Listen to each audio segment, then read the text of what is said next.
Mesdames, Messieurs, chers téléspectateurs d'Africa 24, bienvenue. Merci de nous rejoindre dans cette émission. Une émission qui reçoit aujourd'hui un jeune Togolais qui fait son petit bonhomme de chemin dans l'univers politique togolais. Il est ancien officier de l'armée togolaise.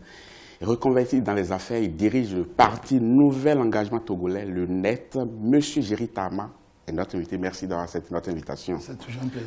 Normalement, on ne vous présente plus dans cette émission parce que vous y êtes passé un certain nombre de fois. Toujours avec beaucoup de plaisir d'ailleurs. Mais pour la gouverne de nos téléspectateurs, quel est le bord de votre parti politique, le NET, mouvance, opposition ou centriste? Vous savez, au Togo, c'est extrêmement compliqué. Aujourd'hui, nous pouvons à la limite même nous revendiquer d'un centre qui n'existe pas dans le Togo.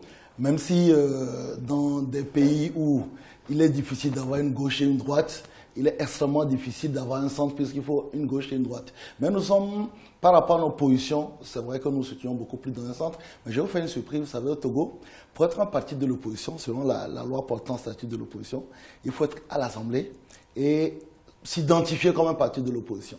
Donc, sur les 111 à 112 partis qui sont au Togo, qui se revendiquent de l'opposition, il y en a à peine une dizaine. Le reste sont plutôt des non-alignés parce que dans la loi togolaise, il faut être à l'Assemblée avant d'être un parti de l'opposition. Aujourd'hui, vous retrouvez à travers ce que fait le pouvoir ou bien vous êtes un peu contestataire, un peu opposant? Non, nous sommes un parti de l'opposition, c'est-à-dire nous contestons les actions du gouvernement et nous espérons bien entendu un jour accéder au pouvoir. Donc, dans cette définition binaire, nous sommes un parti de l'opposition sans aucun doute. Alors, comment va le Togo aujourd'hui, votre pays? Le Togo fait peur. Le Togo fait peur pour deux raisons. La première, c'est que nous avons découvert à partir depuis août 2017, que malheureusement les démons de la violence pouvaient nous réhabiter de nouveau. Et ensuite, aujourd'hui, vous savez que sur le plan économique, nous sommes au plus bas. D'abord, nous étions dans une situation pas très reluisante avant le déclenchement de cette nouvelle phase de crise économique. Et depuis quand même 6 mois de manifestations, de violences, l'économie est au plus bas. Donc, sur le plan de la violence, même si ça fait maintenant 3 ou 4 mois qu'on n'a plus vu ces scènes de violence qu'on pensait avoir complètement abandonnées. Et puis sur le plan économique, c'est vrai que c'est pas... Les marches, des contestations de la classe politique ces derniers mois. Comment est-ce que vous avez vécu ces actes-là à travers les rues de Lomé, à l'intérieur du pays? Vous m'avez présenté au départ comme étant un ancien militaire, donc je crois que je profite souvent de cette ancienne casquette-là pour sortir, même si quand par exemple il y a des violences dans la ville et que c'est pas forcément en présence des acteurs principaux, si les leaders ne sont pas encore là, je sors parce que je pense qu'il est très important d'être un témoin de cette histoire. Donc oui, je les ai vécus avec beaucoup d'amertume. Parce que vous savez, quand on coupe un bras, quand on coupe une tête, quand on perd la vie, on ne peut pas la ramener. Quelle que soit l'issue du dialogue éventuellement, quels que soient les problèmes que vous réglez, vous ne pouvez pas ramener tous ces gens-là. Donc oui, j'ai vécu ça avec beaucoup d'inquiétude et beaucoup d'amertume surtout. Oui, mais quand on revient aux fondamentaux, est-ce que ceux qui étaient dans les rues avaient de belles raisons d'être dans la rue? Non, mais écoutez, vous savez, la manifestation publique est d'abord un droit consacré, que ce soit dans notre constitution ou à l'échelle internationale avec les droits de l'homme. Donc oui, les gens, vous savez, moi j'ai fait les manifestations, la plupart du temps c'est au-delà du côté festif qu'on peut voir de l'extérieur, c'est excessivement pénible parce que vous faites parfois 4, 5, 6 heures de temps sur la rue. Vous n'imaginez pas des gens qui vont marcher 4 heures de temps sous le soleil pour le plaisir. Donc oui, d'abord il y a des raisons manifestes de manifester et oui, les gens expriment leur frustration, leur envie d'autre chose en allant sur les manifestations. Donc oui, il y a des raisons, il y a énormément de raisons pour lesquelles les gens manifestent. Maintenant, je crois que ce que nous déplorons toujours, c'est quand la violence s'invite dans cette expression d'une liberté. Donc vous êtes d'accord avec le principe, c'est la méthode que vous déplorez? La manifestation, elle doit être consacrée, encadrée, en concertation avec la force publique, parce qu'au même moment, d'abord, il faut que la force publique joue son rôle, et aussi il faut garantir à ceux qui ont choisi de ne pas manifester la libre jouissance de leur... Oui, mais aujourd'hui, ça a dégénéré. À qui jetez-vous la pierre? Aux organisateurs ou à l'État ou aux forces publiques qui devaient encadrer ces manifestations? Non, je ne peux pas. Aujourd'hui, il y a des responsabilités partagées. Il faut avoir le courage. Il y a eu des situations où parfois c'est nous qui avons donné l'alarme, où il y a eu un usage disproportionné de la force publique. Et il y a eu aussi des situations où les manifestants plutôt ne sont pas restés dans le cadre légale de la manifestation. Donc oui, en fonction des jours, en fonction des situations, il y a des débordements de tous côtés. Tout heureux d'ailleurs qu'on soit revenu à des situations beaucoup plus maîtrisées, mais il n'en reste pas moins qu'il y a eu des responsabilités des deux côtés. Est-ce que vous comprenez quand même ce que réclament ces manifestants de manière principale, parce qu'ils estiment exprimer un ras-le-bol? Vous savez, à mon sens, il y a deux types de manifestants. Il y a les manifestants purement politiques, qui sont là pour, d'une part, les revendications du groupe des 14 partis politiques. Et puis, il y a des gens qui parfois sont les plus nombreux, qui vivent aujourd'hui une frustration de par l'absence des services sociaux de base, de par la difficulté pour trouver un emploi, et qui sortent exprimer ce mécontentement. Vous savez, le net a participé du 6 septembre 2017 jusqu'au 8 octobre 2017 à toutes les manifestations de l'opposition. Et au-delà même du groupe des 14, il y a énormément d'autres formations politiques qui se joignent à ces manifestations. Maintenant, au niveau des revendications, si on doit les rassembler, il y a eu des revendications qui sont majeures, exprimées par la coalition, et d'autres revendications qui sont, par exemple, les revendications que le net avait en allant sur les manifestations, à savoir les réformes constitutionnelles et institutionnelles, la lutte contre la corruption, qui sont des réformes structurelles qui doivent se mettre en place dans la durée.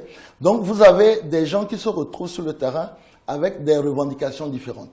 Mais il n'en reste pas moins que ceux qui ont appelé aux manifestations ont leur plateforme de revendication. Et si éventuellement il y a des discussions engagées, c'est principalement sur les revendications de ces personnes-là. Il y a une bonne frange des manifestants qui estiment qu'il y a la même famille qui gouverne le Togo depuis 50 ans et trop, c'est trop. Est-ce que vous vous retrouvez à travers ces revendications? Non, moi j'ai toujours été contre la personnalisation des débats. Vous savez, honnête, nous disons depuis longtemps que nous voulons faire la politique autrement. Et comment faire la politique autrement? Il faut qu'au Togo, on comprenne que l'alternance, ce n'est pas le départ, ce n'est pas uniquement le départ de M. Faure Gnassingbé. Vous savez, moi j'ai 42 ans, je suis né quand il y avait Gnassingbé au pouvoir. J'aimerais bien que dans 5 ans, dans 3 ans, qu'on n'ait plus Gnassingbé au pouvoir. Mais si M. Faure Gnassingbé quitte le pouvoir et qu'un autre de UNIR vient au pouvoir, on n'a rien réglé. Nous, on pense que la plus grande revendication, c'est comment l'opposition peut s'organiser pour que dès 2018, puisqu'on a des élections législatives en 2018, en 2020, que l'opposition vienne enfin au pouvoir. Parce que consacrer la lutte sur le départ d'une seule famille, je pense qu'on se trompe complètement parce que c'est tout un système. Les manifestants, ils exigent le retour à la Constitution de 1992. Est-ce que c'est votre revendication aussi? Non. D'abord parce que depuis 2012 où le net est né, nous avons toujours été pour une 5e République. Parce que nous considérons que la Constitution de 92 a été mise dans un climat tel que Eyadema à l'époque a fait des concessions juste, et on l'a vu 5 ans plus tard, 10 ans plus tard, juste pour avoir le temps de reprendre la main. Donc cette constitution-là était orientée. Et la modification de 2012 et de 2002 était orientée.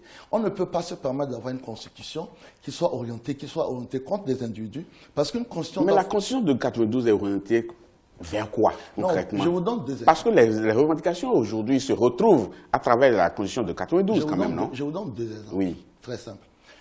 Les prérogatives du Premier ministre. Dans la Constitution de 92, vous avez un président qui est élu au suffrage universel, donc un régime de type présidentiel, et un Premier ministre qui est issu de la majorité parlementaire. Et vous avez un Premier ministre et un président de la République qui ont quasiment les mêmes prérogatives. Vous vous retrouvez en situation de cohabitation dans un blocage complet. Pourquoi? Parce qu'à l'époque, il est évident qu'il y a demain consacrant tous les pouvoirs, il a fallu lui créer des contre-pouvoirs qui font que, si aujourd'hui nous mettons la Constitution de 92, il est automatique qu'en situation de cohabitation, le pays est ingérable. Deuxième exemple. En 92, on avait un Premier ministre qui était M. Kofigo, qui avait des velléités de se représenter éventuellement aux élections parce qu'il avait une popularité. Et comme il avait moins de 45 ans, on a fixé 45 ans comme âge limite pour se présenter à une élection. Vous savez, je me suis présenté aux élections de 2015, j'avais 39 ans. Vous imaginez aujourd'hui dans un univers où les présidents ils sont très précoces, M. Macron a 39 ans, Materazzi 38 ans, M. Dutroux a 38 ans, même le chancelier autrichien il a 31 ans. Vous imaginez avoir une constitution au XXIe siècle qui dit qu'il faut avoir 45 ans. Donc, si je comprends bien, la constitution de 92 vous exclut d'être candidat à l'élection présidentielle. Si, c'est pour cela que vous la combattez. Non, nous disons que la constitution de 92 a en elle-même les germes de son inefficacité parce qu'elle prévoit des dispositions qui seront extrêmement difficiles à mettre en exécution si tous les éléments de la démocratie se jouent. Et aujourd'hui, vous imaginez 25 ans après, une constitution appelée à évoluer. Il y a des institutions qui n'existaient même pas dans la constitution de 95 et 92 qui ont été installées dans la constitution de 2002 qui fonctionne aujourd'hui. Donc c'est pour ça que nous, depuis 2012, nous disons alors une 5e République et assurons-nous, mettons en place une assemblée constituante et mettons une constitution qui tienne en compte tous les paramètres, quitte à ramener certains articles de la Constitution de 92. Bien entendu, nous avons une trentaine de modifications sur la Constitution de 80 actuelle. Mais entre réécrire, ça soit réécrire une constitution, une nouvelle constitution, et aller vers une constitution qui existe déjà, qu'est-ce qui est plus facile? Maintenant c'est pas. En réalité, nous on dit, voilà quelle était notre position. Maintenant, après, il y a une énorme distance entre vouloir et pouvoir. Pourquoi? À l'Assemblée aujourd'hui, vous avez une Assemblée togolaise, Assemblée nationale togolaise, qui a 91 députés. Et sur les 91 députés, le parti UNIR a 62 députés. Et on va dire que l'ensemble des partis de l'opposition, grosso modo, ont 29 députés. La loi togolaise dit que pour faire une modification constitutionnelle, il faut avoir 4/5 des députés, donc ce sont 13 députés. Et quand vous prenez les équilibres aujourd'hui à l'Assemblée, ni le parti au pouvoir, ni l'opposition n'a cette majorité qualifiée. Mais si tout le monde se retrouve à travers ce vers quoi on veut aller, l'addition peut se faire naturellement. Il que vous puissiez expliquer à UNIR pourquoi ils ont fait une modification unilatérale de la Constitution en 2002, quand ils avaient le pouvoir. Vous puissiez expliquer par quelle alchimie vous amenez ces personnes-là qui ont modifié une Constitution en 2002 quand ils étaient au pouvoir, par quelle alchimie vous les contraignez. Ce qui est sûr, UNIR n'était pas au pouvoir en 2002. Bon, on va dire, on sait très bien que... Voilà, c'était le RPT. Quand leur ancien parti était au pouvoir, par quelle alchimie vous allez réussir à leur imposer le devoir de revenir à la Constitution de 92 sans rentrer dans une négociation? Monsieur Gerita, nous allons marquer une petite pause dans cette émission. On va poursuivre ce bel entretien tout à l'heure. Chers téléspectateurs, ne partez surtout pas. On vous retrouve dans quelques instants. Merci.